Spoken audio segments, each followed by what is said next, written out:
அன்பார்ந்த நேயர்களே, வாருங்கள். இன்னைக்கு தினமும் மனமும் நிகழ்ச்சியில உங்களுக்கு பச்சை பாசிப்பயிறு உப்புமா பண்ணி காமிக்க போறேன். இதோ ஒரு டம்ளர் எடுத்துருக்கேன். இத ஊற வைக்கணும்.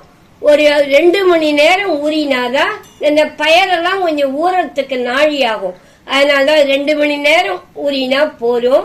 இத ஊற வைப்போம். ஊற வச்சுட்டு எப்படி அரைக்கணுங்கிறத சொல்றேன். இப்ப இந்த பயரை நல்லா அலம்பி எடுத்துட்டு இருக்கேன். இப்ப இத ஊற வைக்கலாம். இது ஒரு 2 மணி நேரம் ஊறட்டும். இந்த பயர் ஊறி இருக்கு. நான் உங்கள்கிட்ட சொன்ன முதல்ல 2 மணி நேரம் ஊறணும். 2 மணி நேரத்துக்கு மேலேயே ஊறணும். இப்ப கார்த்தால பண்ணணும்னா ராத்திரியே ஊற வச்சிருங்க. சாயங்காலம் பண்றதுனா கார்த்தால ஊற வைங்க. இல்ல உடனே நினைச்சுட்டு பண்ணணும்னு நினைச்சீங்கன்னு நினைச்சுக்கோங்க. நல்லா கொதிக்கிற தண்ணியில ஊற வச்சிடுங்க. அப்போ நல்லா ஊறிடும். இப்ப பாருங்க, இதோ பயர் பெரிய ஊறி இருக்கு. இந்த பயரை நல்லா தண்ணிய வடிய போட்டுட்டு அரைச்சிக்கணும். அப்பதான் கொர ரொம்ப வழுமூண நைஸா அரைச்சிக்க கூடாது. கொஞ்சம் கொரன்னு அரைச்சிக்கோங்க. நல்லா தண்ணி இல்லாம இருத்துட்டு அரைச்சிக்கணும். இந்த உப்புமாக்கு ஒரு கேரட்டு, ஒரு டம்ளருக்கு பாருங்க, ஒரு கேரட்டு, ஒரு உருளைக்கிழங்கு, குடமிளகாய், பாதி குடமிளகாய் போடும். முழுசா கூட வேண்டாம். இல்ல பிடிக்கும்னா சின்னதா ஒரு குடமிளகாய் போட்டுக்கலாம். 2 பச்சை மிளகாய் எடுத்து வைக்கிறேன். இன்னும் கூட பீன்ஸ் இருந்தா போட்டுக்கலாம். உங்க இஷ்டம், கறிகாய் என்ன வேணாலும் போட்டுக்கலாம். இப்ப இந்த தண்ணிய வெடிய போட்டு மிக்சியில அரைச்சிக்கிறேன். இதெல்லாமும் பொடியா திரிச்சு போயிடும். ரொம்ப பொடியா இல்ல, கொஞ்சம் மீடியம் சைஸா திரிச்சு வச்சுக்கிறேன். இப்ப இத நல்லா அரைச்சி எடுத்துட்டு இருக்கேன். இத பாருங்க, உங்களுக்கு இப்படியே எடுத்து காமிக்கிறேன். இத பார்த்தீங்களா? இதோ இந்த மாதிரி இருக்கணும். நைஸா இருக்கக்கூடாது. இந்த மாதிரி கொரன்னு இருக்கணும். இப்படி அரைச்சி எடுத்து வச்சுக்கணும். இதோ இதுக்கு காய்கறி, இந்த பாருங்க, உருளைக்கிழங்கு, கேரட்டு, குடமிளகாய் கட் பண்ணி வச்சுட்டு இருக்கேன்.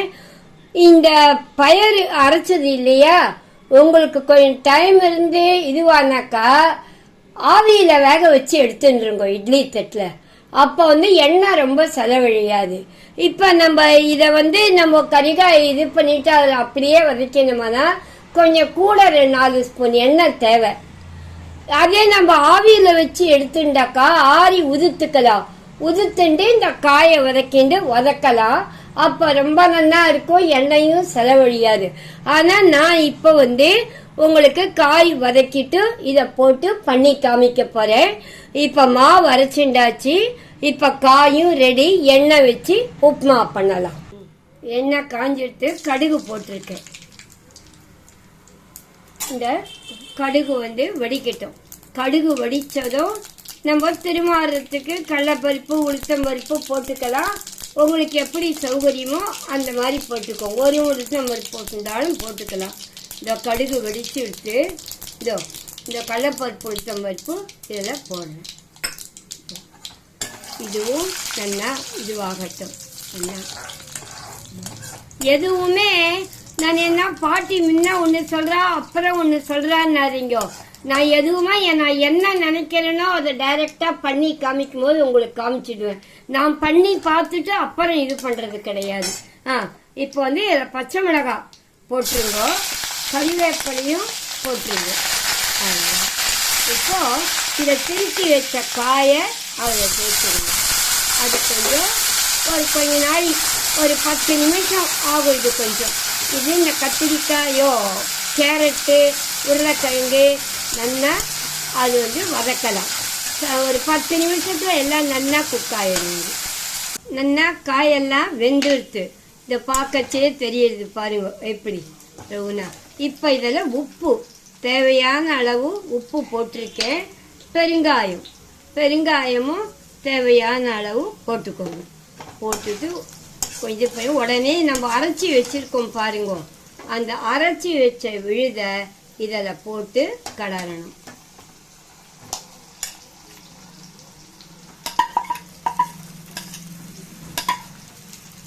இப்போ இத நல்லா கலரணும். இதுவும் நல்லா வேகறதுக்கு ஒரு 10 நிமிஷம் ஆகும்.